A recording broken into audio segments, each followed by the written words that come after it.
The bird's nest. The bird's nest. Focus question. What is the importance of bird nests in this story? It's Saturday, and Rima is watching cartoons. I'm bored. Rima complains to her mother. This show is boring. So change the channel, her mother says. TV will help you learn English faster. As soon as those words are out of her mother's mouth, Rima braces herself from the words she knows will follow. Because this is our home now, Rima's mother says. You know that, don't you, Habibti? I know, Mama, Rima sighs. I know. This time last year, when Rima was 8, home was a tent surrounded by another tent. The year before that, home was the side of the road, a storm-tossed boat or a stranger's basement. It was wherever they happened to lay their heads at night.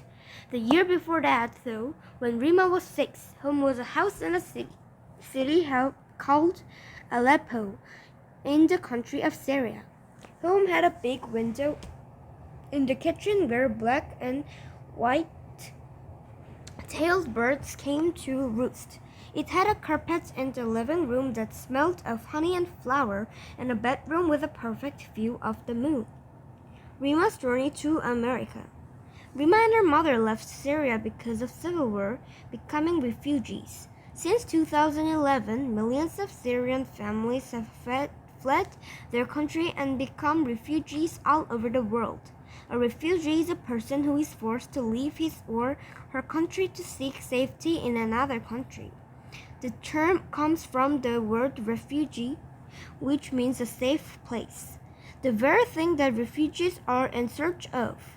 Refugees flee their country to escape danger, natural disaster, or trouble that they face because of their ethnicity, religion, or political beliefs.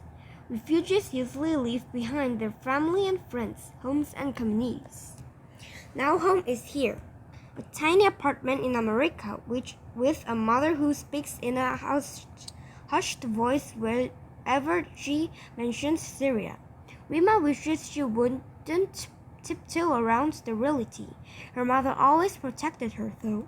It had been just the two of them for so long. Her dad passed away when Rima was a baby. War came to Aleppo long before they left, and has only gotten worse. They are never going back. There is nowhere to go back to. Rima, come here, calls her mother, and Rima does. The kitchen counter is covered with baking sheets, a sack of sugar, and pistachios. We're going to bake today? Rima asks. After a week at school learning English, it feels good to speak Arabic. Tomorrow there will be a bake sale at the community center, Rima's mother explains.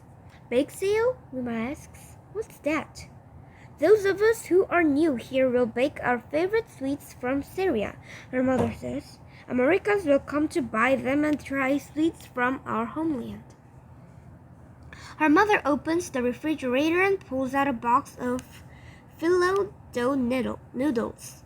Rima grabs a handful of pistachios and begins to crush them into smaller pieces. They haven't baked together in forever, and they are making their favorite treat, bird's nest baklava. When they are done, they chop pistachios with seeds inside the pastry just like little eggs in a doughy nest. Rima is delighted. She begins to hum an old song she loves from home. The next day, the community center is crowded and noisy. Syrian families unpack their baked goods on folding tables. Everywhere Rima turns, she sees the sweets of her childhood, and beyond them, a long line of American families watching. What if they don't like Syrian baking? The customers ooh and ah, though, pointing at the trays. What are these called? They ask in English before trying to repeat the food names in Arabic. It's fun, Rima thinks. Teach someone else a new language for a chance. Delicious, they say one by one. After biting into the baklava, and Rima blushes with pride. Rima and her mother returned the next week and the next. Their bird's nest baklava are the bake sale's star treat. What's your secret ingredient?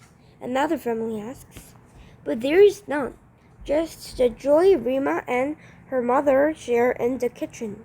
Joy and peace after 3 years living as refugees, never settled or saved enough to bake together. One week, a boy named Andy from Rima's school stops by her table with his family. At my house in Aleppo, birds built nests just like these outside our kitchen window, Rima tells him. Can we buy some, Dad? Andy asks. Islamo, says Rima automatically when Andy hands her the dollar bills. Sorry, she adds, blushing. Islamo is how we say thank you in Syria. Islamu, then, says Andy, lifting her baklava with a grin before taking a big bite. Thus begins a tradition. They don't talk at school. He plays during recess with the other boys, and Rima spends half the day learning English. But every weekend, Andy and his family return to bake sale. Each time, Andy asks Rima how to say something new in Arabic. Hello, goodbye, you're welcome, and how much does this cost? Rima says the word clearly and slowly. Andy's accent is awful, but she knows not to poke fun. Rima doesn't like it when the kids at school tease her about her English. One day, Rima tells Andy all about how, when she was little, she would pick pistachios straight from her grandparents' tree.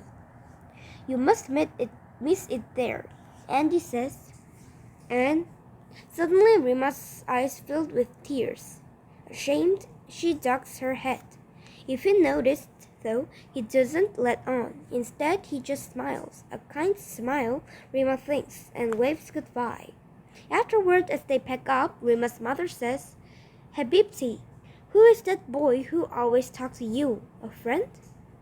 No, Rima mumbles, just a boy from school. That week during recess, Rima is reaching on a bench when somebody taps her on the shoulder. She turns, shielding her eyes from the sun. It's Andy!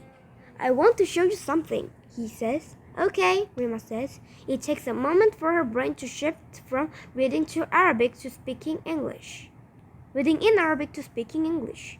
He points to the woods behind the school, and the two walk toward them together. Look, Andy says and points again. Rima gasps. Nettles and some blackberry brambles is a bird's nest. The two of them look more closely. Inside the nest, these 4 perfectly speckled eggs. Wow, Rima breathes. Andy nods. They really do look just like your baklava, he whispers. I wonder if they will all live close to home once they hatch, Rima says, or fly far away to somewhere new. Birds of a feather flocks together, Andy says. Rima has never heard the saying before. What does that mean? She asks. It means when you're friends with someone who spend time together. Andy shoves his hands in his pockets. Rima, he says, I know you're sad to have left your first home behind, but I want you to know that here in your new home you are... He pauses shyly. You are my Sadiq, he said at last. Did you say that right, Sadiq? Rima grins. Of course, she tells him, and through it his Arabic sounds as awkward as ever. She means the words with all her heart. There's no wrong way to say friend.